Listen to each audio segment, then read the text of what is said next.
Ayun guys, nag-grocery si dito. Samahan niyo kayo mag-stock sa pantry. Yan, let's go.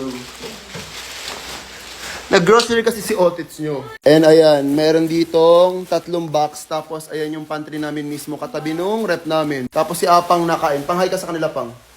Meron dito mga ganito. Tapos, ito mismo.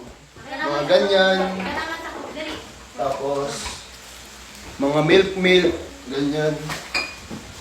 Then, Basta yung uso siya si ito, mga ganito. Yan. Sobrang dami. Tapos, ito lahat guys, ano to? Tignan nyo. Para na siyang magtitindahan dito sa Kabasi House. Ayun. Ayan! Wait na kasi. Bakit ako sa inyo? So, ayun guys, ando pa si Luna. Ayan, nahulog siya. So, meron siya dito mga ganito. Buti hindi siya na putok. Ayun guys, bubuksan ko na lang siya. Wait, pakita ko sa inyo. Ayan.